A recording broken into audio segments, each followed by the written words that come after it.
Hi, everybody, and welcome back to yet another amazing episode in the Alchemy Lab with me. I'm Colm Holland, and I'm the author of the book, The Secret of the Alchemist, by this guy, Colm Holland, that's me. And today, the Alchemy Lab is extremely privileged to be able to welcome a fairly amazing and unique person in the form of ST Rappaport. And the reason why we're privileged is because ST is a relationship photographer. We've never had a relationship photographer on the Alchemy Lab before. And she's also an experienced podcaster. She has her own podcast called LifePix Relationship Podcast. So she's very experienced at this. And after many photo shoots and seeing how different people experience a relationship, ST has embarked on finding out what makes people's relationships individually extraordinary. So welcome, ST. We're thrilled to have you here. I know many of our listeners are really interested in anybody's views on relationships and what makes them extraordinary. So thanks for giving up your time today and being with us. Well, thank you so much for having me. I'm really excited to be here talking to you. Fantastic. So where are you based? You're East Coast US? Yeah, New Jersey. Mm-hmm. New Jersey. Fantastic. You say in your on your podcast actually that LifePix Relationships Podcast is where people just like us get information about true love. Where you share your perspectives, your strategies, your concrete tools, which I'm fascinated in, and we're going to ask you what those are, but tools that they won't find anywhere else to empower people to use valuable insights and take their relationship to the next level. So we are assuming here that all of us at some point are in need of sort of refreshing our relationships in one form or another. So tell us how this podcast began and what exactly it is you talk about on there. Okay, so the podcast started is because I work in relationships. I do all things relationships, and I wanted just another thing to help people. And like you said, I'm really curious in people and how they work and how we could have those extraordinary relationships. So it started by literally picking the brains of people who have extraordinary relationships and marriage therapists, marriage professionals on how you can go and have an extraordinary relationship. Right. And through that, a lot of times they don't really know what they do. Like, oh, we just do this. We go on a date night once a week, or we do this. But while you're talking to them, you can figure out exactly what it is and then give you those concrete tools. Okay, you follow steps A, B, C, and this will help you. Got it. So do you want to enlighten us with a couple of, say you had to pick the top three things that you've discovered most people who've got quality relationships share, what would be the top three features of a great relationship?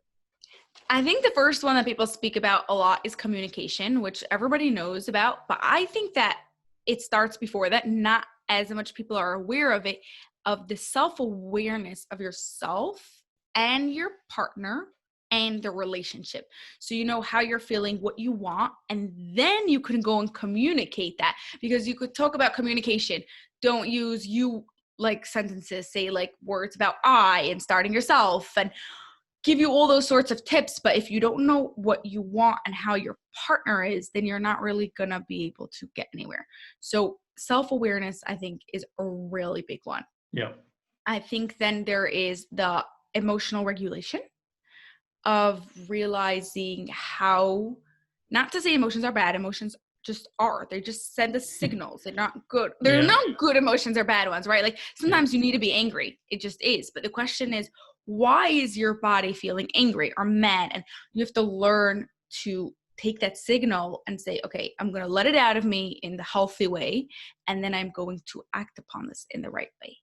So that's emotional regulation. And I think even recently we spoke about also co-regulation, which is the next step of not, you don't want to try to control your partner, but you want to do your part and what you could to support your partner. So if they're really angry, sometimes some words or touch, eye contact, those sort of things will help your calm your partner down. Now it gets really tricky again because you're not taking control of them and they can't blame you. So it's really for only people who are ready for the next level. They could really deal with their own emotions and then they could go and do that.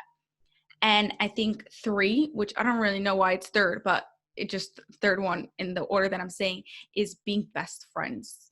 Really not just a relationship and not just taking care of the house and doing everything, but having fun, going out, going on date nights and doing all those stuff, but really having that emotional connection and a very deep friendship. Do you find, and this is just off the top of my head, the people you're working with are entering into committed relationships later in life compared to maybe how your parents or even my generation, we entered into long-term committed relationships some of us in our late teens, early 20s. So what kind of age group are you finding people are wanting to be really serious about preserving the relationship that they're in? It for sure happens later, like in the later 20s, but even then, not always are they ready to commit it for life. They're like, okay, this is a committed relationship, but for now, I don't know what will be. So you really have to have that mindset of, okay, no matter what happens, obviously, unless it's abusive or something that like, then go and get out. But other than that, I am going to make this work and then it could work. And I find that people who have that mindset, doesn't make a difference if they're 20, 30 or 40, but from there, then it starts working. So that's interesting.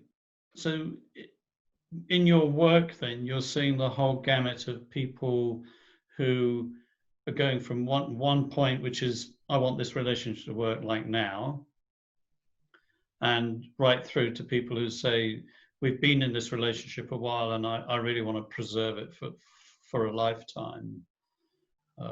So marriage, sorry to use that word. Sorry, I didn't mean to use the word marriage.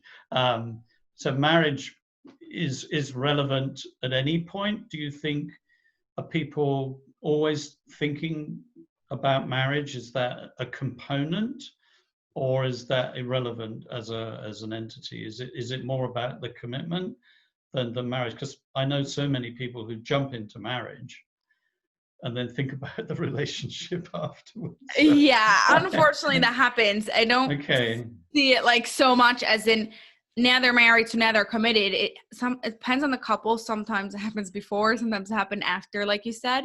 But again, your marriage is going to work if you agree, if you have that mindset that we're going to make this work.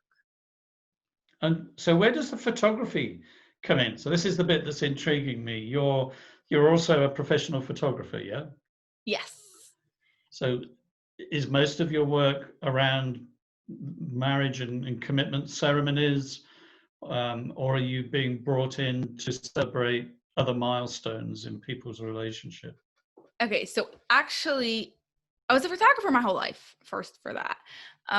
Like got paid for it since I was 12, rented studios in college, all those sort of things. But what I loved most about photography was that emotion. And that happens most when there's a couple.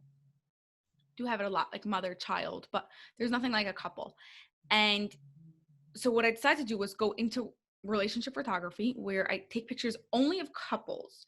Now that's not by their weddings, and it's not by anything of some special ceremony. Rather, they just want pictures of themselves in their ultimate state of love, of connection, intimacy, all that emotion that they want. Now, what we do is they take their picture, their favorite picture, and they hang it up on the wall like a vision board. Okay. Now, for quite some time, I've been doing it. I was like, okay, this is cool. They take their picture. They have their picture on their wall, and it reminds them. It enters their subconscious of what they want. But by the end of the day, when they have a challenge, the vision board's not going to help them. So I was looking for something else. Literally, I was just like open, and I was like, I don't want to go back to school. I have enough of that. But I want to be able to help the couples I'm dealing with more than just a picture. So I came across this thing called Creative Journal Expressive Arts. It's a really long name, but just CJA. And it uses the non-dominant hand to access the subconscious.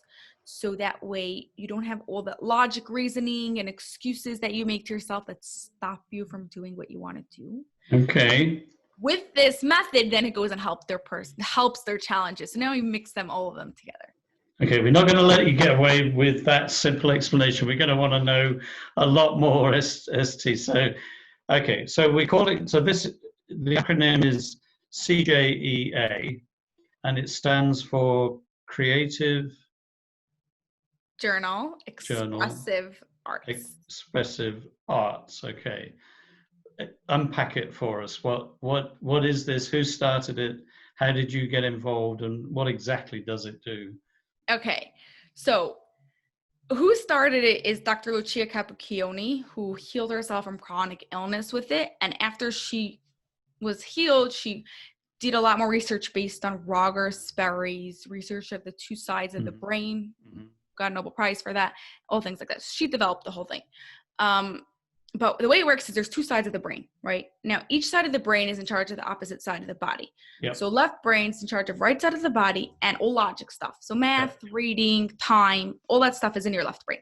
Your right brain is in charge of your left side of the body and all your creative stuff. So art, music, drama, and it's in charge of emotions. So when you write with your non-dominant hand, you get direct access to your emotions without having all your other excuses or reasons why you can't make this work, because your emotions are just speaking, your subconscious is going there for you, and you're getting the answer straight on your paper. Okay. Okay. Even if you can't read the handwriting. Even if you can't read that, because the point of it is the process. Literally, can't read it. It's like whenever I write something and then I'm like, okay, this is something important. Then I'm going to rewrite it with my dominant hand so I could write it. So just to explain to you a really simple, easy exercise that works with so many things is if you're in a challenging situation and you're not sure what to do, how should I go about this? Start by drawing a picture of that situation. Should I move? I got into a fight with my partner, whatever it is. Just draw a little sketch figure with your non-dominant hand. It doesn't have to be beautiful because it's not going on the wall, right? It's not a painting, a little thing. Okay, once you have your picture, you're going to take two markers because it's way funner than pens. And you're going to have a conversation between your two hands, which is really between your two brains. Okay, you're going to ask questions thinking logically with your dominant hand and answer the questions without thinking and letting your subconscious answer for you with your non-dominant. Okay. So I could give you some sample questions to start off, and then you say whatever questions you want. So let's say talking to the picture, okay, which is really the situation. Who are you? How do you feel? Why do you feel this way? What can I do to help you? What can I learn from you? All those sorts of things. You write question, answer, and you're going back and forth between your two brains, and you get the answer that you're looking for. Wow. Yeah. I love it.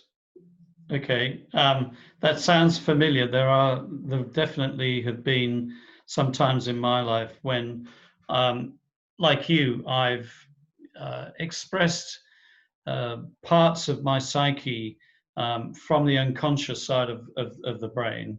And in my book, The Secret of the Alchemist, you've read it, so you do. I do talk about that, and even had conversations in ways that felt that, but I've never heard it expressed in terms of a creative activity. So the concept of using, in my case, it would be the left hand to do that. So I must give that a try.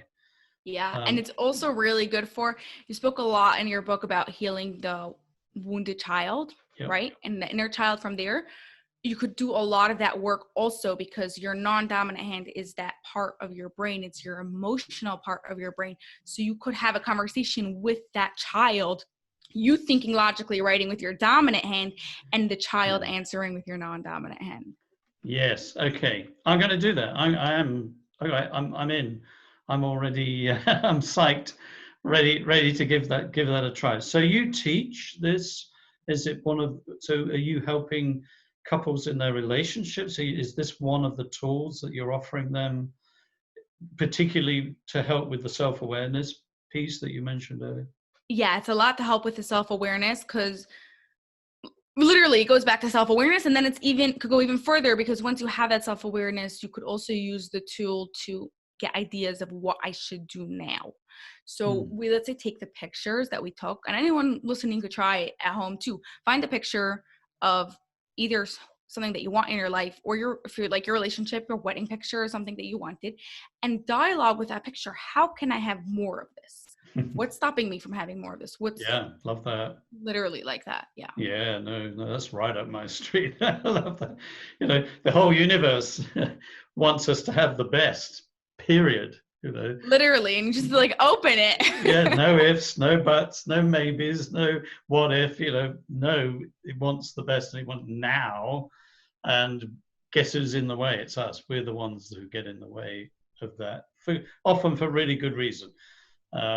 So any tool that people can utilize to help them understand themselves and then move forward from a positive outcome and manifest positive outcomes from that exercise. That's fantastic. So great. Now, if people want to find out more about what you just described, where's the best place for them to go? What's your website called? Best place to go is to lifepixrelationships.as.me. Okay. So LifePix as in PIX. Yes. Okay. We'll make sure we put that in the details below, so anybody who's interested can. In fact, we'll put the link in there, and they can come straight to you. I want to talk about you, if I may, ST, as well, because you're an amazing person too. It's interesting then. Yeah, no, we want to know more about you now. And so in your own personal journey, was there a moment, and I ask most of my guests this, was there a moment of personal enlightenment or transformation that made you want to commit your life to helping others in this particular way? Is this because something significant happened to you? So I was looking for ways to help with couples, like I said, and I wasn't sure what. And I was just literally open, just waiting for something. And somebody was looking for a place to stay for the weekend, and she stayed by me. And she was a CGA coach. So she was doing this. And while I was talking to her, I was like, okay, this sounds really cool. I'm not the type that journals. I like art. I don't know. Okay, let's like try this.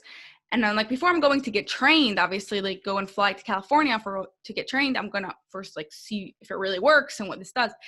And so I went to her to like have some sessions just for myself to see what happens.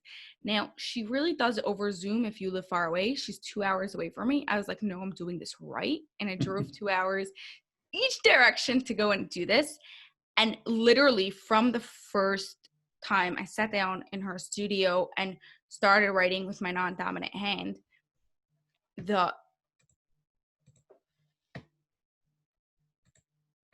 We lost you. I don't You're know. back. Yeah, you're back.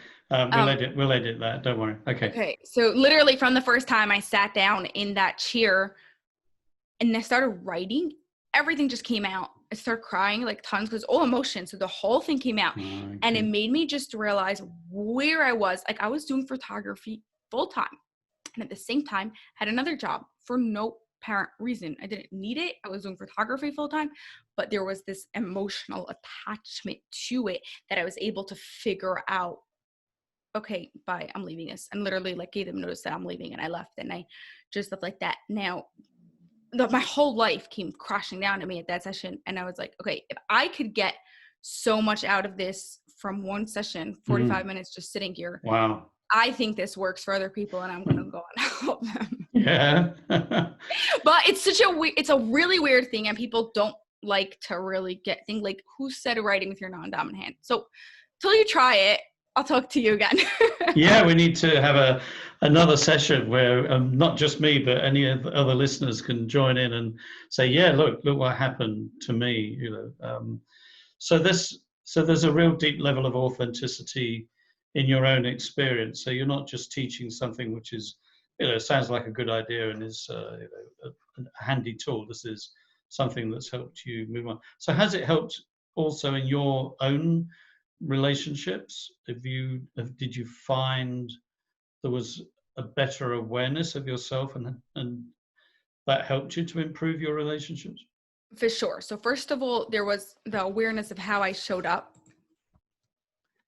First of all, there was the awareness of how I showed up and why I was behaving certain ways. I was able to notice right away what triggered me, because as soon as I got upset about something, now I had a way to go and deal with it.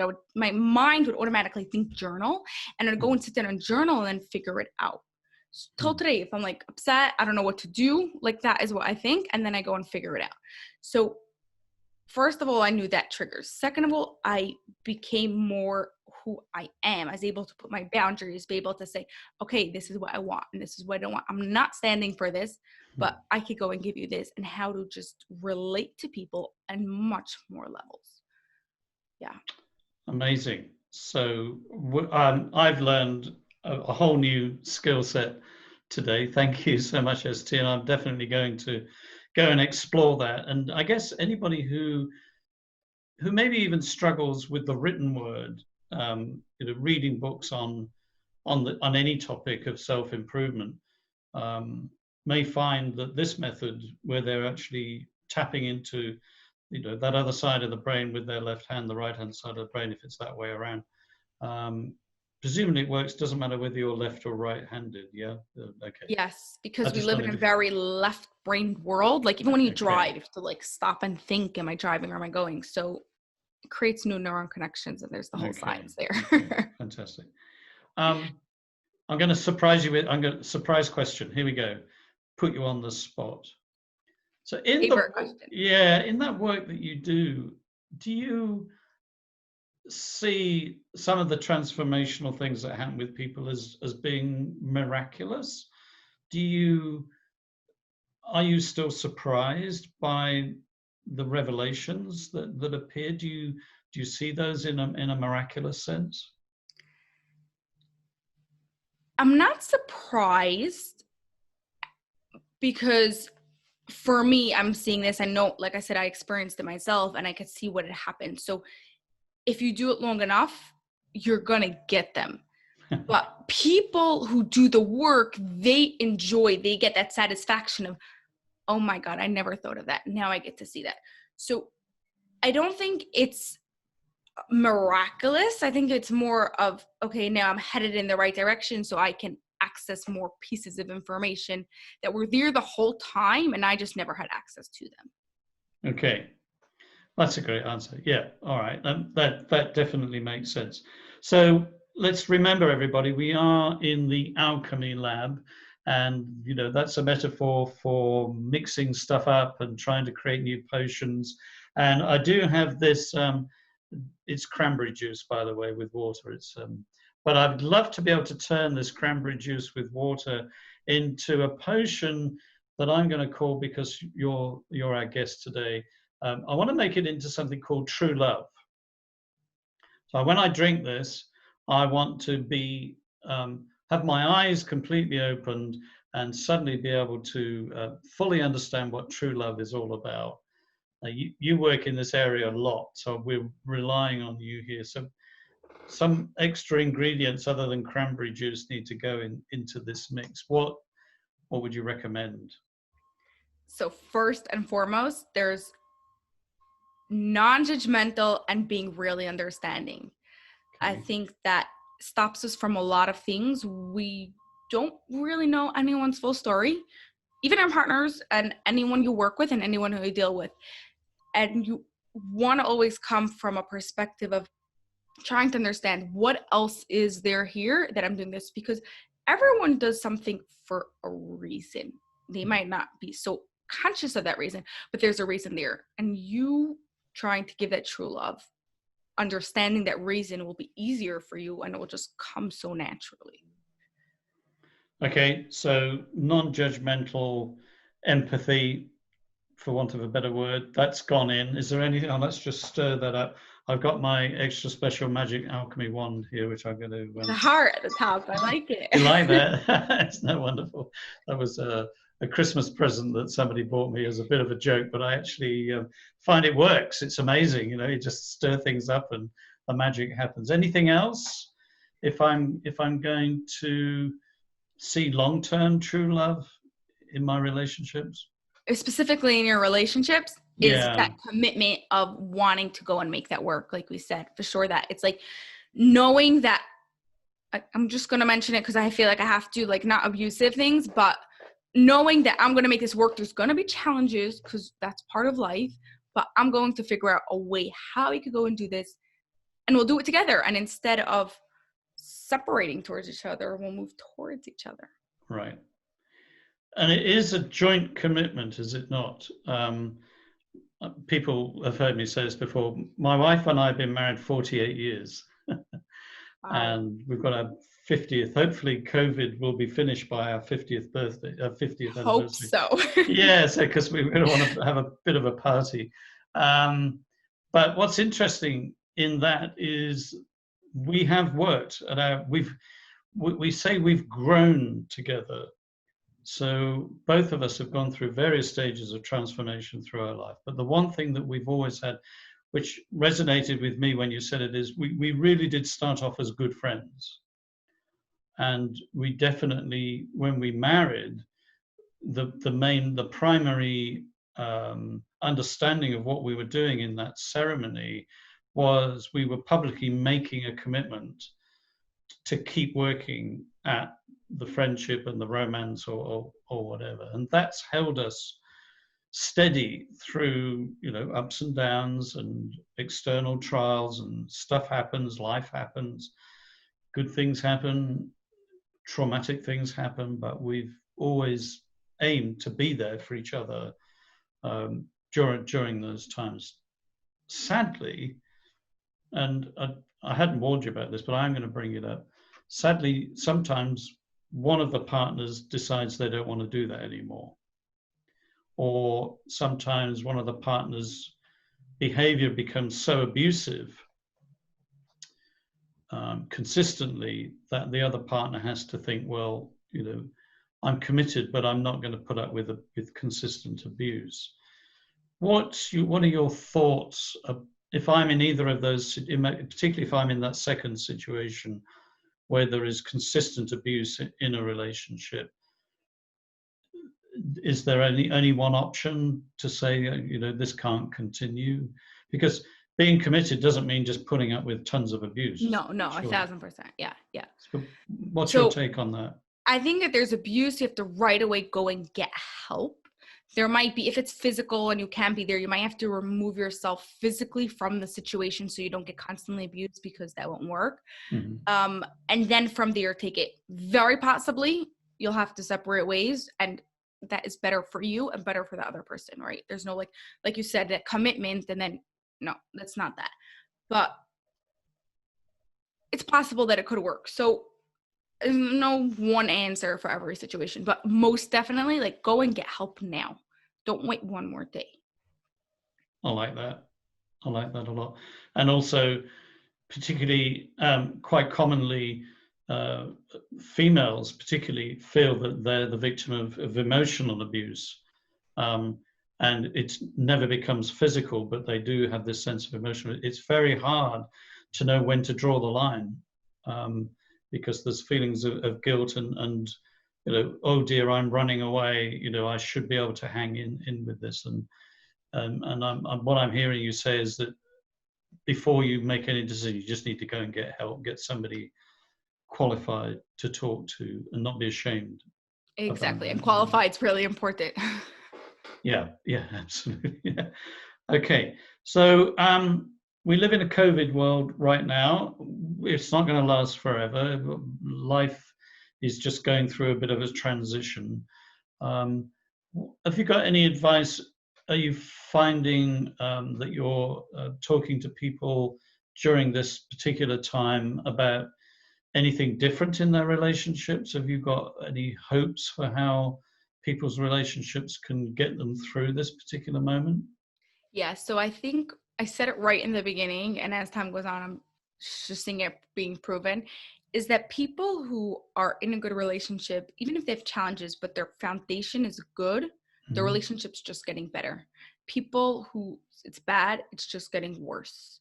So if you're on the bad category and you still, there's you have that commitment and you want to do things, you better go look at your underground foundation and how you could go and make it better. But I think in general, you want to have in 5 years' time when this whole thing is over and things are, you look back and you say, okay, COVID was the time that was challenging, but it was a time that brought us closer together. Literally, instead of turning away from your partner, you're moving towards your partner. Now, that could be really hard, especially in places where you are in lockdown for a while and might come back second wave, and we don't know what's going to be, and you're so much time around your partner and you can't always be your best. But the mindset of I'm here with my partner and I'm working together with them and we're going to make the best of this horrible situation, we're going to make it as best as we could, then you'll come out of it better. Okay, thank you. That's a real olive branch of hope, isn't it? That we can actually transform through this time and even move into a better place than we were before. That's been looking for positive outcomes from what is a pretty negative situation. That's great. Yeah, I'm really seeing that because like your partner's right there. You can't even run away. Like especially in the beginning when you was like completely in there, so you were faced with your problems, and if you made that commitment to go and make it work, that was the time. And people really were able to make that transformation. I've only got one final question, really, is do you have a passage or a quotation or something from something that you've written or anybody else has written that you'd like to leave with us today? There's one thing, I mentioned it before, but I love it so much. There's a quote, it goes, "Judging a person does not define who they are, it defines who you are." And you could look at that both ways, both for yourself. If somebody else is judging you, you realize like, okay, that's not you, that's the other person. And also not to judge the other person because it just shows who you are. So you want to look at that in perspective of when you go through life and how things are happening. Just be yourself, live your life to the fullest, and forget the judgment. Okay. Other examples of photography that you've done on your website or on the podcast? Instagram, can we go and see? Yeah, Instagram is LifePix Photography. That's LifePix Relationships. This is LifePix Photography. You could see pictures. There's a whole bunch of podcastings on there, but you'll see a whole bunch of pictures there also. Although a lot of couples find it very like personal thing because of what it is. So it gets a bit hard posting pictures, but you'll get some there. Okay, so hopefully as COVID moves on and things begin to normalize to some degree, eventually you'll be back out there with couples doing more photography. Are you able to do any outdoors? Are you starting to do some outdoor work with people again? I actually only do outdoors because I like it much better. Not only, I do studio sometimes, but mostly outdoors. So I do outdoors now. Just being like distant, they could be together, but I don't need to be right near them. And it works really fine. Can't travel, like come to England and do photo shoots there, but okay. Actually England's the only country that will like let me in. Not the only, but one of the only. So maybe yeah. Oh, we'll let you in. That's not a problem. That'd be great. I just want to thank you again, ST, for giving us your time today. This has been fantastic, real eye-opener, great subject. I'm sure listeners and viewers are going to want to know more. So head on down to LifePix Relationship Podcast. Just Google it, LifePix, PIX, and the link's down here. And you can discover more about CJEA and everything that ST's been talking about today. Thank you so much. And thanks everybody for listening. Thanks for watching. And we'll see you next time. Thank you so much.